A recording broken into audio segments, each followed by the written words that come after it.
Hello. Good evening. Dave, look at that. You're first in line. Matt and Sarah, hey, how are you? Whew, I have done a lot of research on potatoes today. Um, not that I know everything, obviously not. But hey, well, hello, Patty. But some things that little tidbits that may end up helping people growing their potatoes. Anyway, it'd be good. Cutting up red, yellow, and orange mini bell peppers that you got a box for steel. Awesome. Oh, very good. The rest you can freeze some. Um, Double bag them if you freeze them because the ones that I bagged, even in freezer bags, they ended up getting lots of ice in there and everything, and that just doesn't do well for the for the peppers.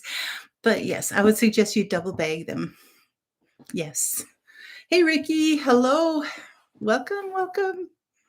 You're watching eggs and listening. Oh, so you're getting lots of eggs, huh? Very, very good. Very good. Um, thank you, Matt or Sarah or both, whoever is on tonight. Um, so when you double bag, you use a paper bag for the outer layer. Oh, really? Works better than two plastic. Interesting. Over 24 a day. Oh my goodness. So is like from now to let's say June kind of the prime laying time, and do they slow down in the summer or do they get even more in the summer? That I would like to know. So, hey, Vernon Farm, how are you doing today? But yes, it is a beautiful day in Minnesota. I woke up to about 4 inches of new snow out there, and so I did have to go and shovel it all before, because it was heavy wet stuff before it just became a whole slush fest out there.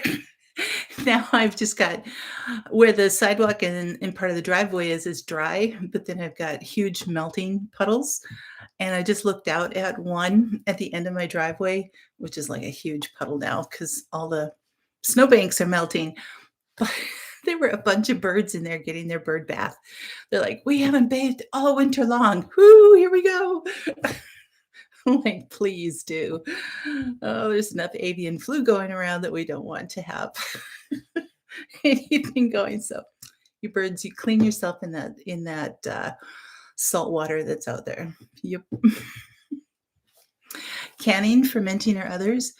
You could pickle the peppers. You could put them in a brine and pickle them. You could. They would be sweet, but you could do like a cowboy candy type of thing, but that really works better with jalapeno peppers. But yeah, you could pickle the peppers. Absolutely ferment them. Exactly. um, hey, Debbie Carmi. Hi. Shady Hill Homestead. Welcome. You only slow down if it gets over 100. Okay. 100 degrees, not 100 eggs a day. Okay. 100 degrees. Yeah, I hear you. Hey, Tony, Renee. How are you? Thanks for coming back. Kiri, you're wearing shorts? Oh, there you go. Pickled. Yeah, you could, pickled peppers. What is that? Peter Piper picked a peck of pickled peppers. How many pecks of pickled peppers did Peter Piper pick? See, Sarah, that's the pickled pepper. That's the pepper thing that you were trying to say in your greenhouse. There you go.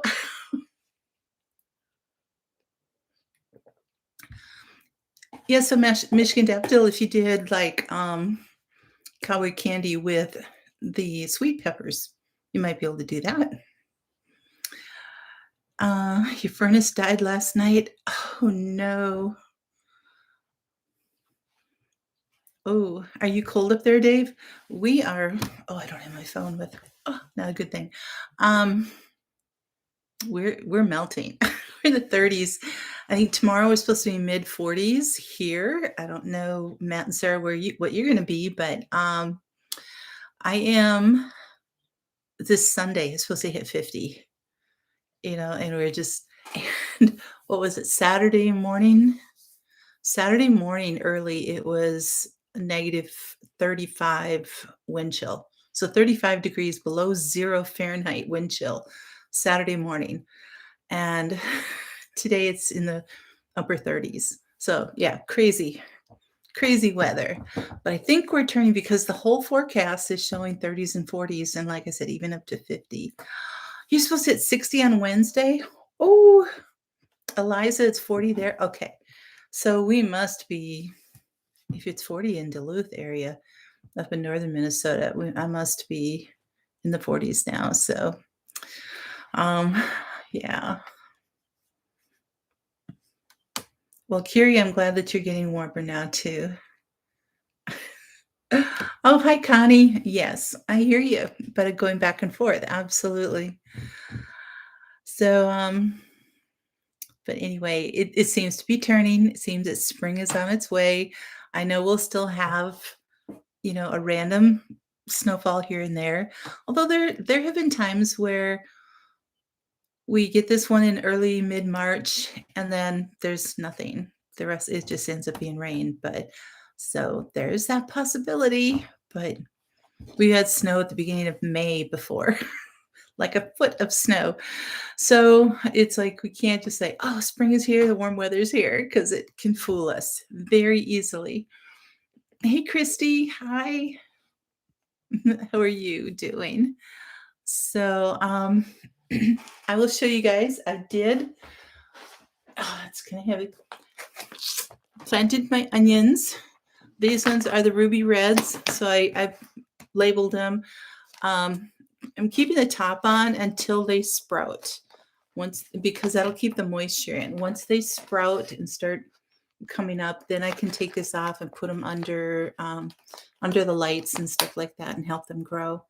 So I've got my ruby reds. The others are in the other room right now. But so this is, I want to say 3 inches deep about. So it should be pretty good for getting some good depth for the roots and everything. But yeah, I got my onions sprouted. So then I can just take the cover off and let them do that. So these are that's what I planted there. It's the ruby reds. So anyway, I told you last week is like, I'm going to have these planted before I come in. So here they are. I got them done. You started onions and leeks too. Oh, I didn't even think about the leeks. I've got leek seeds and I've always wanted to grow them, Dave. So if I did the same thing with leeks to get them started, would that be a good thing? Because I do have an extra container that I could use. So let me know about that because I would like to do that. Eliza, your uncle had snow in the June wedding. Oh, wow. Yeah, that, you just never know. Mud season is fun. Uh-huh. Yes. Oh, thanks, Debbie. You're so sweet. So yes, it is melting, melting, melting. So your last frost date already passed, so freezes are no longer allowed. Well, let's hope you don't get anything. Hey, Julie, how are you? Plant them deep, so just the tip is sticking out. During the blanch process, Starties, the blanching process for you. Starties? You have to explain that last sentence, Dave. I'm not sure what you mean about that. So leeks, do you have to blanch leeks? Like you do wrapping them like you do celery? I don't know. Oh, starts. Oh, it starts the blanch. Okay. I see. So that the white bottom part for the leeks, it stays white down there and then the leaves come. I get it. Okay. Thank you. Thank you. Oh, hey, Julie. I'm doing good. I've had an extremely busy day. So I hope you're very, very doing well. You're doing well. Christina, hello. You finally arrived here. Oh, if you mound leeks, the soil keeps them white. Okay. One of the problems with my my soil, and I'm gradually trying to transfer them over and get it all done and everything, but it's, my native soil, like I've said, it's black sand and it gets so hard and compact. As much as I try to, um, hand hoe it and work it and put all kinds of amendments in and everything, it still likes to get hard. So once I mound something and it rains or I water it, it just like washes it right down again. So mounding is a hard thing for me to get done here. Um, you're 4 inches of blanch with no hilling. Okay, so is that about the height of the about 4 inches of the white on the leek that you want? I can't remember if it's like 4 inches, 6 inches, or something. Plant leeks in a deep furrow and fill in as they grow so they blend. Oh, okay, there you go. I know, Julie. I know, I know. Peppers galore, frosty windows. There you go. Oh, you guys are such a help. I am so grateful to all of you. So, yes, today's topic is peppers, and we're going to get there, but I wanted to first wish everybody a happy St. Patrick's Day that'll be here on Thursday. Um, you can eat both the white and the green. Okay. I know, leeks. I mean, I do bunching onions all the time, so I don't know if that's kind of a similar use in there or if I just otherwise I know leek soup and stuff like that. I'll probably do a lot of canning of it, like maybe making leek soup and canning it. I'm not sure. Yes, potatoes, potatoes. Um, 10,000 rocks. Oh my goodness. Oh, oh, Julie, I know this is the hard time change for me. It's even though it's nice to have it daylight. I mean, look at I got light out here, and it's going to stay light for the rest of my live, which is great. Hey, Gail, hello. Um, this one is still really hard to be getting up and everything. Leaky potato soup. There you go. You planted 3 red potatoes. Um, okay, so St. Patrick's Day coming up. And this is going to lead into the potatoes, but I kind of wanted to, because of St. Patrick's Day and there's all kinds of potatoes, and they do go together, kind of the story does. So St. Patrick's Day observes the death of St. Patrick, who is the patron saint of Ireland. The holiday has evolved into a celebration of Irish culture with parades, special foods, music, dancing, drinking, like green beer, and a whole lot of green.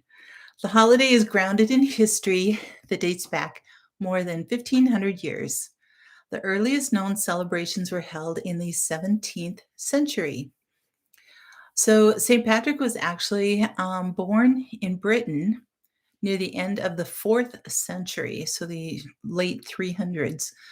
At age 16, he was kidnapped by Irish raiders and sold as a slave to the Celtics in Northern Ireland.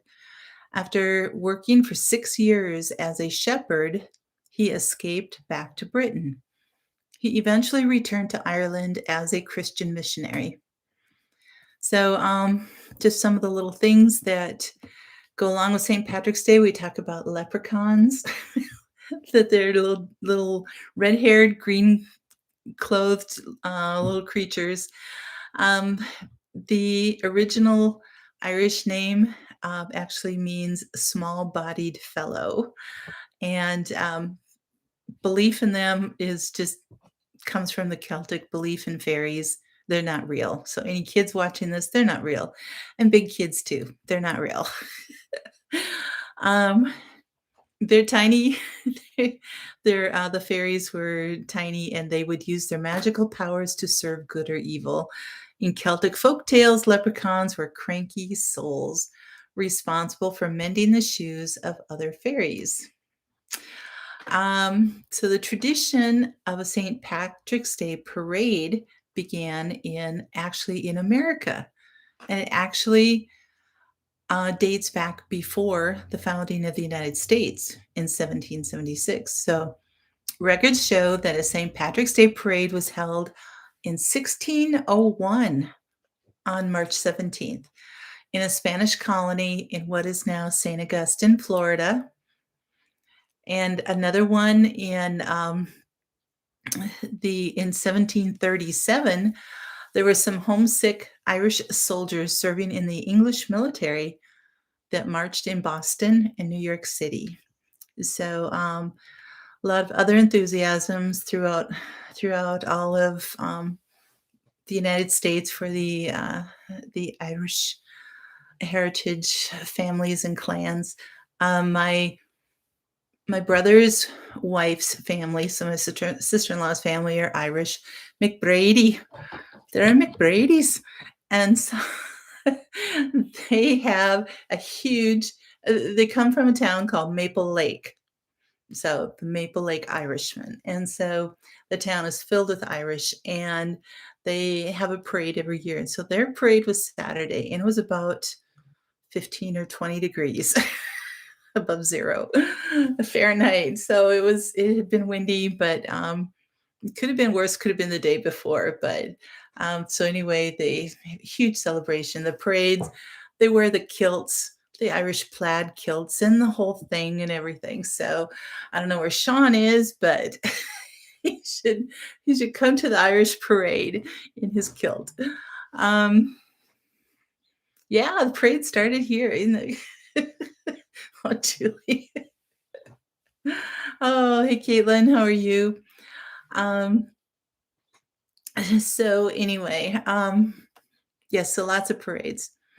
So another one is we talk about corned beef and celebrating with that. But ham and cabbage actually were eaten in Ireland, but corned beef offered a cheaper substitute for the immigrants, which were the ones that were living in the United States then. Irish Americans living in the slums of Lower Manhattan in the late 19th century and early 20th purchased leftover corned beef from ships returning from the tea trade in China. The Irish would boil the beef 3 times, the last time with cabbage, to remove some of the brine, because it does get soaked in salt and nitrates and all that kind of stuff. But you can make your own. So, is Sean in here? Yeah, there you go, Gary. Sean, where are you getting? Yes, he needs to get in here. I wonder if the days are getting longer. He's probably out working outside or something. So anyway, they have corned beef. But while the Irish Americans are now proud to showcase their heritage, the Irish were not always celebrated by fellow Americans. Beginning in 1845, a devastating potato blight caused widespread hunger throughout Ireland. While approximately 1 million died, another 2 million abandoned their land in the largest single population movement of the 19th century. Most of the exiles, nearly a quarter of the Irish nation, came to the shores of the United States.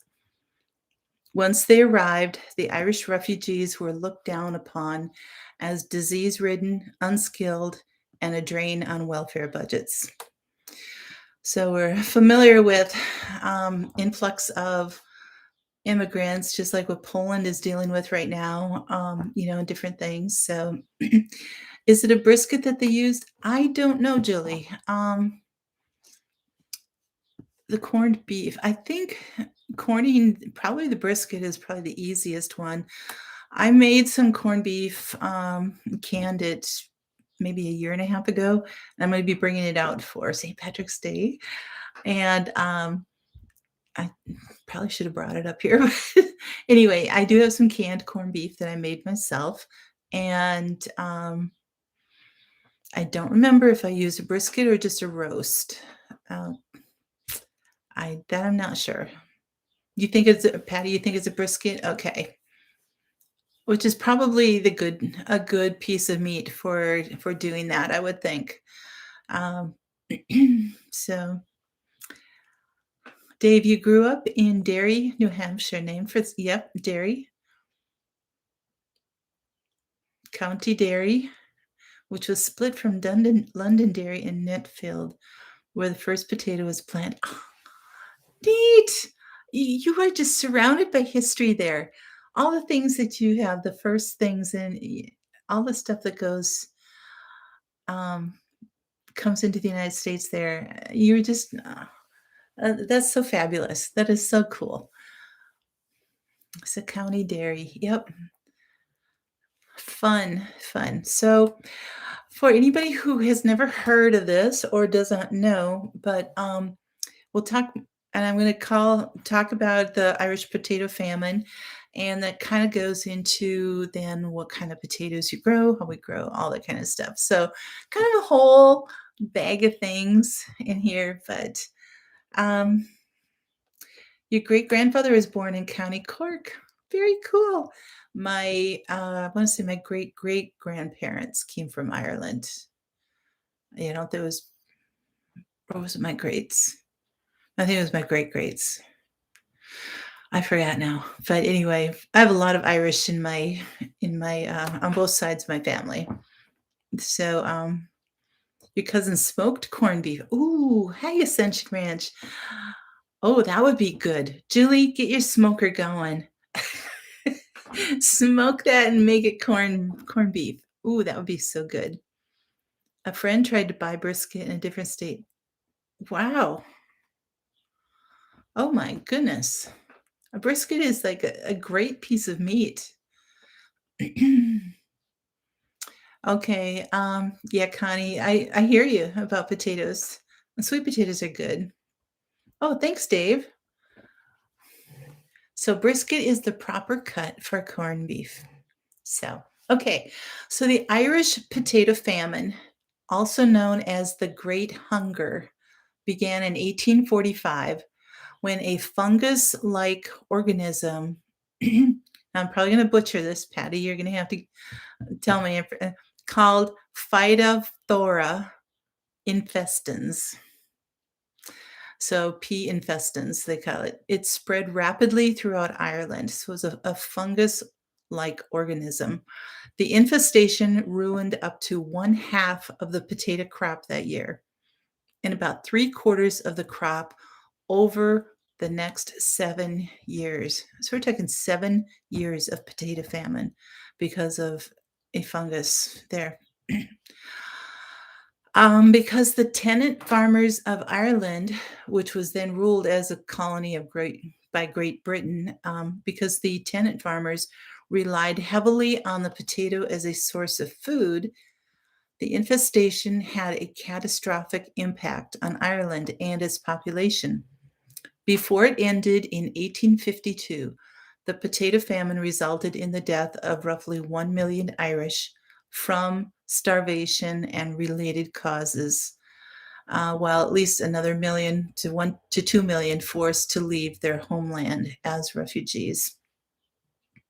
Oh, thanks, Patty. Thank you. Sorry, I made a taco salad today, and it's left me very, very it was homemade taco seasoning, but boy, am I thirsty. Um, so when the crops began to fail that first year in 1845 as a result of that infection, the Irish leaders in Dublin petitioned Queen Victoria and Parliament to act. And at first they did.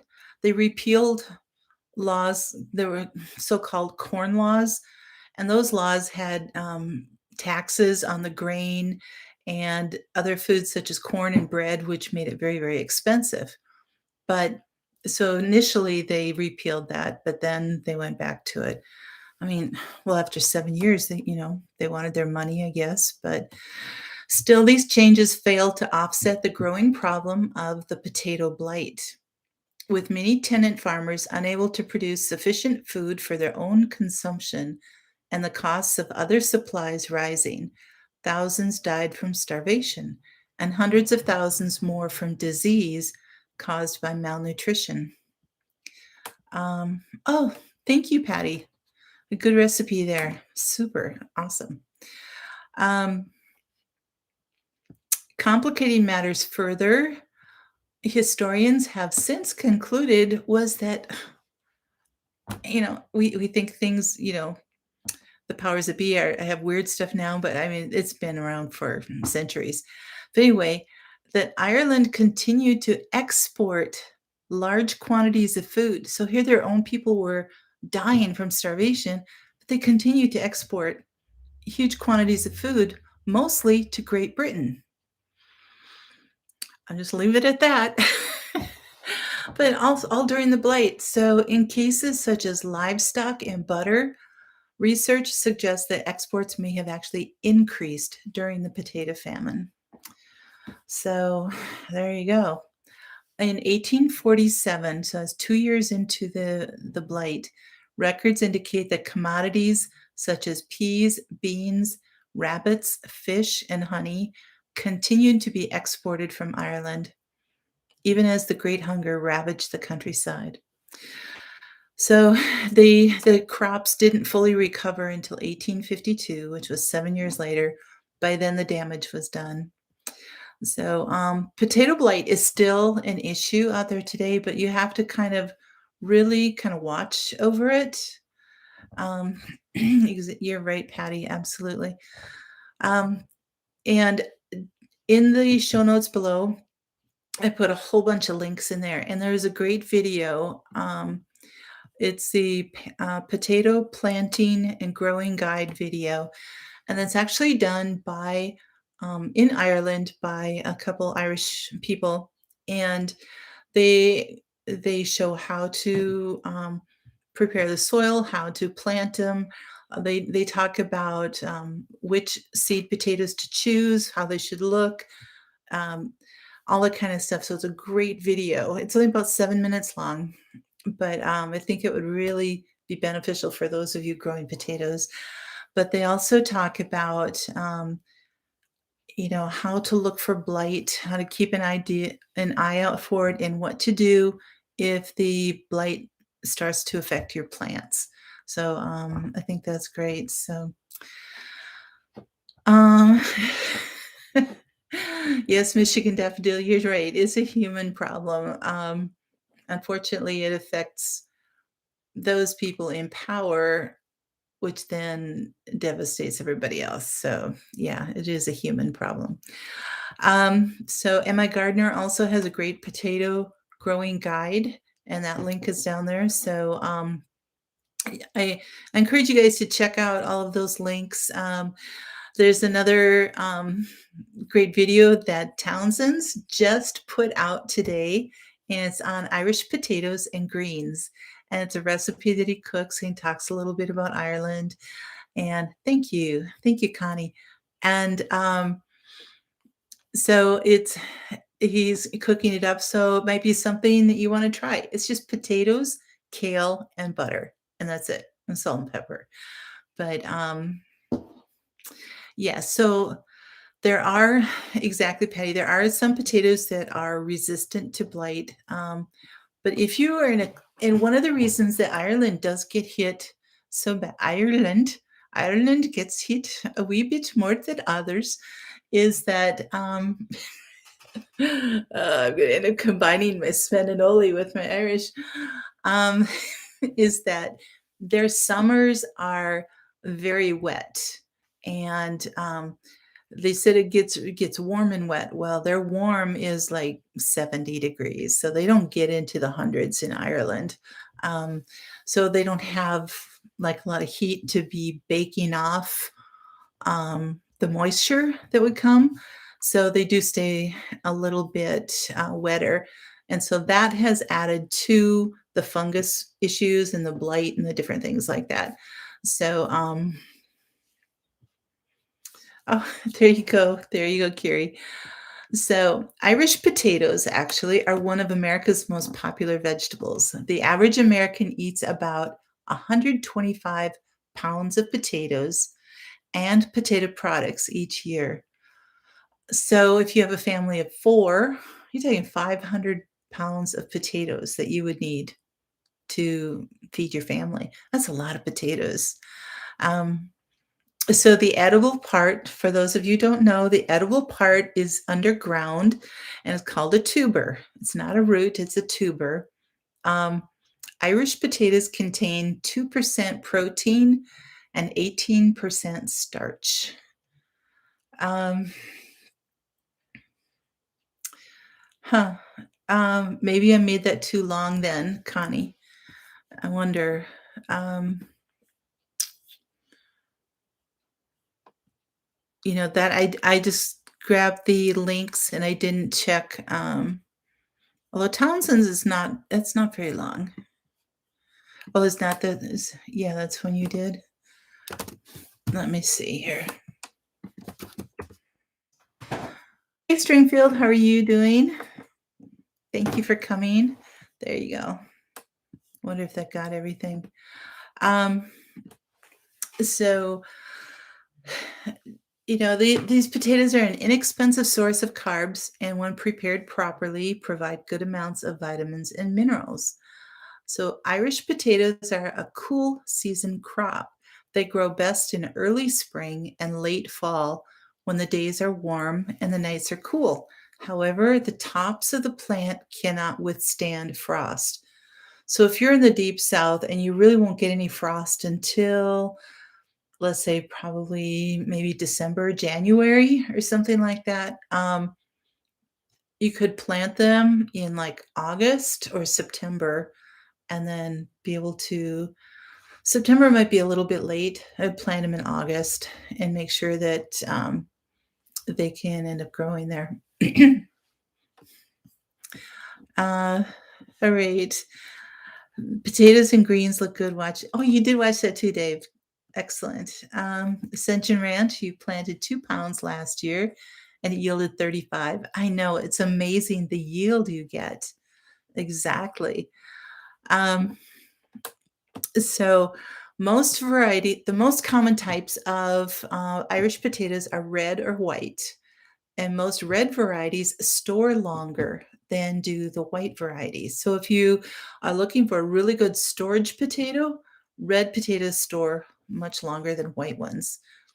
Why? I'm not sure. It's just the type of variety and how they store.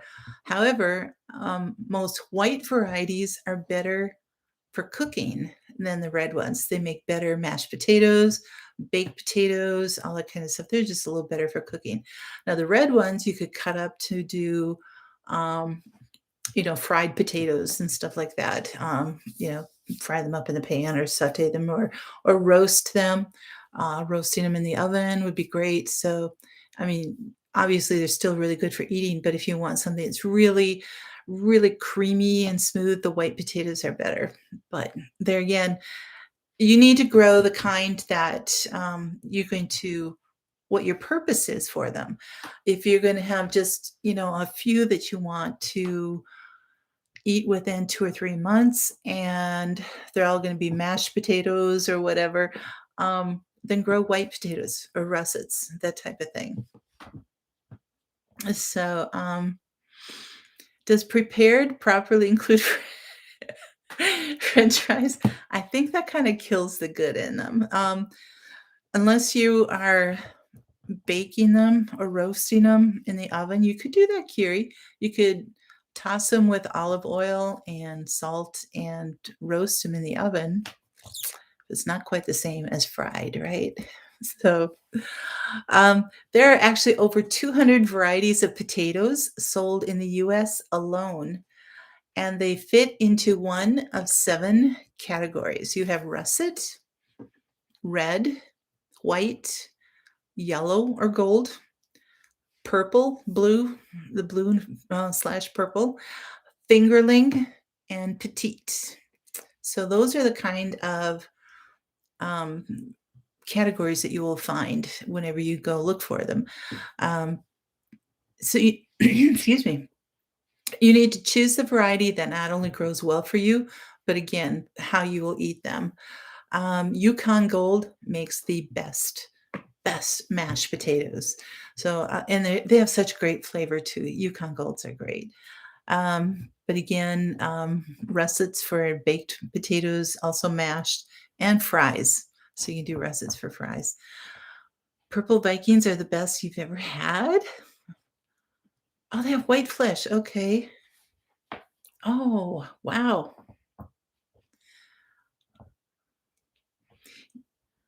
Thank you, Ascension. That sounds really good. So, Connie, you love taking plain potatoes, baking and either putting salsa on them or mustard and ketchup? Ooh, that's really doctoring them up. Yes, a baked potato. Oh my goodness. I've been to events where all they have is like a baked potato bar, and they have like this whole um, tables and tables full of toppings and the different things you can do with them. And you get a baked potato in like this either a bowl or almost like a champagne flute or something like not well not champagne. That would be tall and skinny. It would be the wider the wider ones. You put a baked potato in there and you just start loading everything up from taco type of stuff to veggies to cheeses and salsas. And I mean, it's just, you can do all kinds of things with them. Uh, yes, Yukon Gold are good. You like to bake smallish potatoes, flatten a bit and fry. Ooh, there you go. It's kind of like twice fried or twice mashed potatoes. My grandma used to make twice baked potatoes all the time, and they were so good. Oh my goodness, they were great. I had no idea what kind of work that involved for her, but she loved to do those. Hey, Spring Meadow Farm and Garden, hello. Give you mustard for your French fries or a chocolate milkshake. Oh, when I was pregnant, the only thing that I craved was French fries and ice cream. It was weird. It was like I needed the salty and then the cold sweet, the hot salty fries and the cold sweet. So anyway, it was great. Broccoli and cheese sauce on a baker. Twice baked are amazing. Oh yeah, they're just time consuming. Exactly. Great. Now you want a chocolate shake. Oh, I know we get started talking about food and everybody's like, "Oh man, so hungry." Just don't leave early, okay? Just stay for the full hour and then you can go run to McDonald's or whatever you need. Oh, there you go. So, so the best storage potatoes are some of the recommended varieties are Elba, Katahdin, Red Chieftain, Yukon Gold, Burbank Russet, German Butterball, Yukon Gem, Rose Fin Apple Fingerling, Russian Banana Fingerling, Red Pontiac, All Blue, and Kennebec.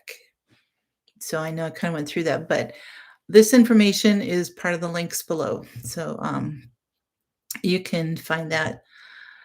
Cracked potatoes. Oh, I like that term too. Making pizza and salad. That's a good dinner too. Hey, John. Hello. Somebody say food. Yes. Oh, you're making cookies, Christy. Nice. So those are the ones that have the best storage. Okay. For long storage, most varieties will easily last 6 months or more under proper storage conditions.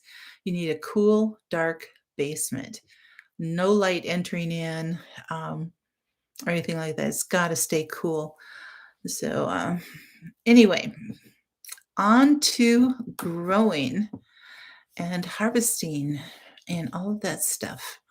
So, where to plant your potatoes? So, for best production, potatoes need full sun. They do best in a loose, well drained, slightly acidic soil. So, there again, if you don't know your soil, you might want to test it to make sure, if you're serious about growing a bunch or having to do well, check it out. So, a loose, well drained, slightly acidic soil. Poorly drained soils often cause poor stands and low yields. Heavy soils can cause the tubers to be small and rough. So, preparing your soil before you start to grow. Um, you grow Pontiac and Kennebec. Ah, awesome, John. Those are great. Very good. You get your potatoes in the ground soon. Yep. Um, so to prepare it, before spading your soil, remove the rocks. Kiri, I know you're gonna have trouble with that, but remove the rocks, trash, and large sticks from the soil. Spade the soil 8 to 12 inches deep, turning the earth over to cover all plant material. So work the soil into beds 10 to 12 inches high and 36 inches apart. So you've got your soil here and you want to make a mounded bed that is 10 to 12 inches high for planting it, because what you're going to do is you're going to dig down and plant them down there and then continue to mound dirt over that. Um, so bedding is vital for drainage. That also keeps, if you are having this mounded thing, that any rain that comes will stay in the ditches. It's not going to sit there and drown your potatoes, and which will end up causing more blight. So you don't want to have that. You want to kind of do everything you can to stay away from that. Because potatoes need adequate fertilizer early in the season, apply most of the fertilizer just before planting. Sorry. Um, so just before planting, use 2 to 3 pounds of complete fertilizer, such as a 10-20-10, for each 30-foot row in bands of 2 inches to each side. So like do a stripe 2 inches to each side and 1 inch below the seed piece. um, wow, 1,000 acres of potato farms. Whoa, that is a lot. Yes, that is great. um, so it says, do not allow the fertilizer to touch the seed potato. Okay. To apply the fertilizer, flatten the beds, those mounds and everything, at 6 to 8 inches high and 10 to 12 wide. They have pictures in there. There's lots of drawings and everything. So it's in one of the links. Let me see which one that was. I don't remember which one it is now. You have to just check out the links, and all the information is in there. So, um, but anyway, apply half the fertilizer in the trench and then half around the top and everything. So, anyway, seed preparation, and this is kind of a big thing. Now, we're always told that, it's like, well, you can either plant them whole or you can cut them in half or even into quarters or something, as long as there's an eye in each one. This kind of, as I was coming across this, there was some really interesting information about this that would help. So it's like, well, should I plant it this way or plant it that way? But for a spring crop, so when you're planting it in the spring, you should cut the potatoes into pieces weighing about 1.5 to 2 ounces each, about the size of a medium medium chicken egg. So each seed piece must have at least one good eye. So for a spring, you can cut those up and then cut them about 5 or 6 days before planting. And you hold the cut seed in a well-ventilated spot, well-ventilated spot, so it can heal over. So we're talking about having the cut heal, so it can grow skin over and everything. So that helps to keep it from rotting if it's in cold, wet soil. Okay. So anyway, 5 to 6 days before planting, cut them all, lay them out in your house, your garage, whatever, but, it has to be well ventilated.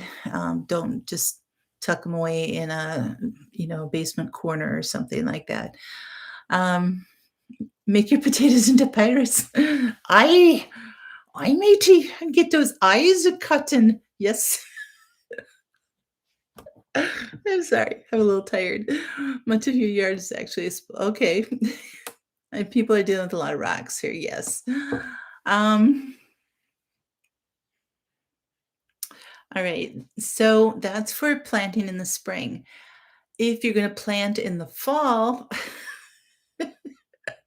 if you're going to plant them in the fall, plant small, uncut potatoes. So you want to plant them whole. Says because they are more resistant to rotting in hot weather than cut potatoes. Eureka! Okay, so if you are planting and it's starting in hot weather and everything, don't plant the cut potatoes, plant the whole ones. And you wanna select mature potatoes about an inch and a half in diameter. So the smaller the seed potato, in that way, the better. You don't wanna take a nice big russet or something like that and just stick it in the ground. Um, it'll end up rotting out from the middle and stuff like that. Hey, Sean, hello. You missed some of the earlier stuff here. So, Minnesota Mama Bear, hi. How are you? Um, so potatoes actually have a rest period that must be broken before they will sprout. The rest period is more easily broken in small, mature potatoes. So in order for it to sprout when you're planting in the fall as a whole potato, um, then but you know what, Sean? You don't get very hot. So, you probably still would be best for you to grow whole potatoes anyway. I would think so. Oh, no worries, Sean. That's fine. Um,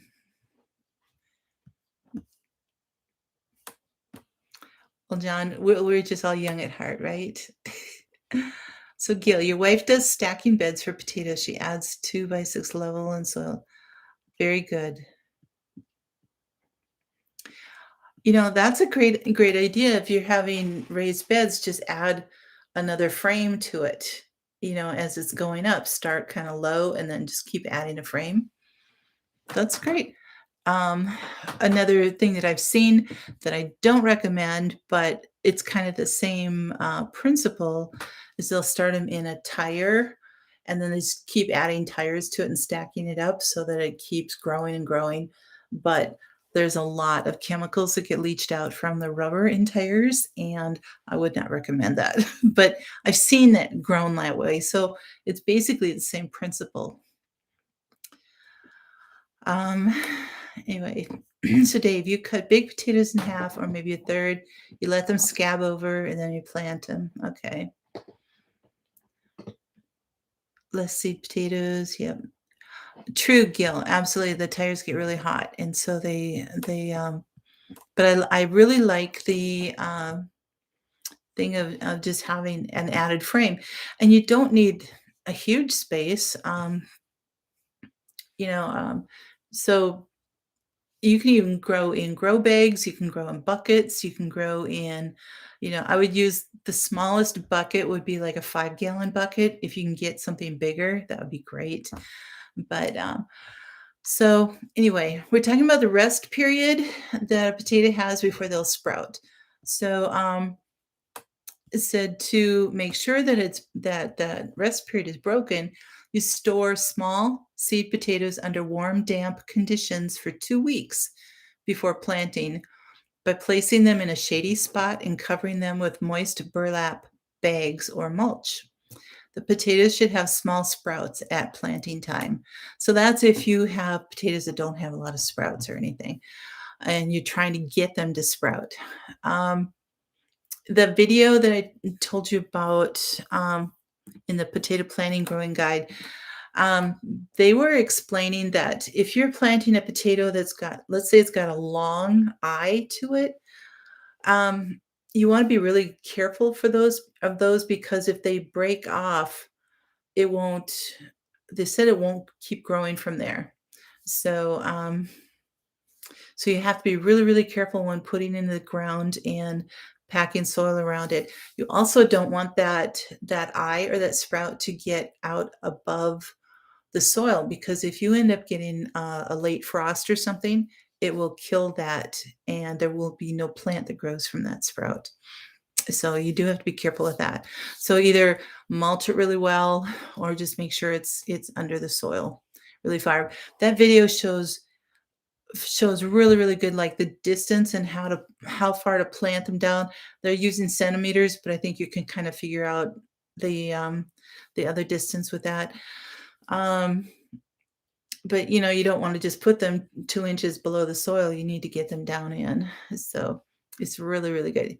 So, hey, Spring Meadow Farm, you're growing African potato mint also. It's supposed to be like a small potato. Oh, cool.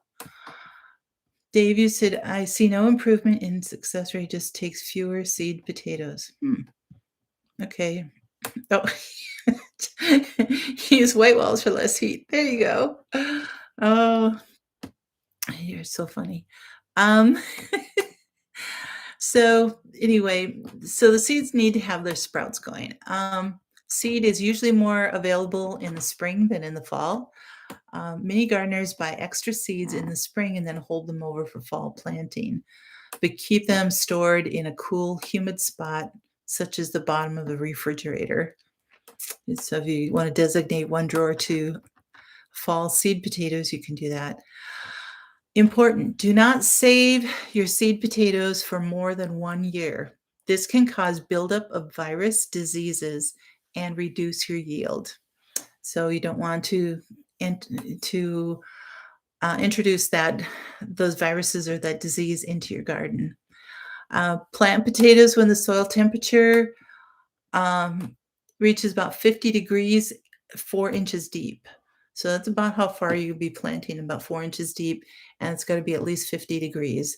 So you don't want to, yeah, nice and warm on top. You dig down. Oh, there's frost down there. Well, it should be okay. That'll probably kill them. So, yeah. Wilderstead did a video on potatoes, and they said they had the best luck in containers. So I don't know, but they're in Ontario, Canada. So I think that it totally makes a difference of what your climate is, where you are.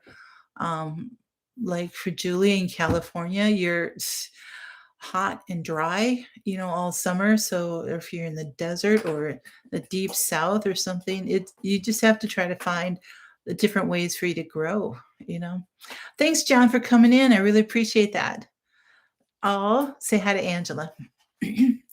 um, so anyway, fertilizing, again, kind of when they planted, but watering, keep the soil moisture supply constant. Um, you want to water the fertilizer into a soil, especially on sandy soils. Moisture stress followed by irrigation or rainfall can actually cause growth cracks and second growth. So it can actually crack it and everything. If you get too much water, it enlarges the pores on the potatoes, on the tubers, and it actually makes them rot more easily in storage. So, um, seed potato, I can believe it, Matt. I can believe it. So, Dave, you're going to try containers next because the vole's wiped. No. Oh, no. There's a guy in the UK, Simplify Garden, who has great success with containers. His name's Tony. Okay. Um, Julie, that might be something good to try. Hey, Glenn, good evening to you. So you live in the high desert and you grew yours in a greenhouse and mulched it. Very good. So yeah, mulching is definitely a great thing. So the important thing is to keep piling soil up around it. Some people do um, a thick mulch in there, so you have to be really soft type of mulch. That actually makes a smoother potato if you use mulch on it instead of just throwing more dirt on it. Uh, but whatever they are, as they're growing, they need to be protected from the sunlight, or the potatoes will turn green. If they turn green, you cannot eat them. So you will get very, very sick. So don't eat green potatoes. All right. So potato plants usually produce flowers, and sometimes those flowers produce fruits. The fruits actually bear the true seed of the potato plant. They look like small tomatoes, but you can't eat them. So don't eat those that come off. So if like Matt and Sarah, if you see your kids out there going, "Oh, look at that!" Don't let them eat that. So that would be really important. Um, so for bugs and stuff, many insecticides are available. Organic options are sulfur or BT based. Um, just always follow the cautions and the warnings and the directions and everything. So again, you could treat the seed with a fungicide. You could treat it with neem oil before you plant it. Um, if you have a lot of problems with blight or different things like that. So just follow the instructions on the label. A good rotation program in your garden. So don't plant potatoes in the same spot 3 years for 3 years. So rotate it out. So 3 years. So Christy, your grandfather used to hang an old screen door from the basement ceiling. So great idea. Oh, Ascension Ranch, that gets hot, yes. Matt and Sarah were 100 degrees in their greenhouse, so I'm sure it's starting to really warm up in there. Um, for the rotation, do not follow or plant either year before or after your potatoes. Don't plant eggplant, okra, peppers, or tomatoes in the same spot, either the year before or the year after of your potatoes. They didn't say why, but they said that it does help control more disease for the potatoes and other things. So um, put ash on their potatoes. Well, they want slightly acidic soil, so I'm sure that probably helps. So you harvest your potatoes when the tops begin to die and the skin becomes firm. Um, you want to make sure that try to use a pitchfork or something, unless your soil is so loose that you can dig under it with your hands. But dig when the soil is a little moist, not saturated. But it's better than when it's dry, because if it's dry, it makes hard dirt clods. Clogs. It clods up and it bruises the potatoes, and it can scrape the skin off. So just have it a little bit moist, and then they will come up very, very easily. Good point, Dave. Yes, the nightshades. So just handle them carefully. Handle them carefully. You don't want to damage them, bruise them, or break their skin. So please, when you're when you're digging them up, don't just like toss them into the wheelbarrow and just like, boo, there you go. Throw them in there. It's like, because you want them to last 4, 5, 6 months if you can. So there you go. Store in a cool, dry place. Whew, I know I'm running late here. So potatoes, peppers, eggplants, all nightshades. Yep, bruises. All right, my garden tip for tonight. You guys, I didn't really get to spend too much time just chit-chatting. Ash has potassium in it, which potatoes like too. There you go. My garden tip is start your brassicas for an early spring crop. So start them inside, get them going so that they can. I'm going to end up sneezing. Oh, excuse me. Okay. My prep tip. Whew, there you go. Begin gathering bags of fertilizer, compost, peat, and whatever you need now for years use during the summer. If you wait until the day that you're planting or you need them or something, they might not be there. They might not be available. If you wait until that day to go to the store and go, "Oh, we're gonna plant tomorrow, so let's go and get all of our stuff." It's like, used to be that way. It's not anymore. So thank you, Dave. Yes, you do have tons of ash, Matt. Absolutely. Yes, store them in a dark place. Absolutely. Very good. Thank you, guys. So, anyway, thank you all so much for coming tonight and being with me. And whew, I didn't have like a lot of discussion here, but I had so much information here to give. But I thought maybe some of these things might help you figure out like what potatoes you might want to grow if you want to do cut or whole for planting, or where to plant them, what kind of soil, all that kind of stuff. So that all helps us a lot. So, all right, you guys, take care. God bless. Have a great week, and always have hope. And thank you so much for coming. Later, Spud Buds. I love it. All right, guys. Good night.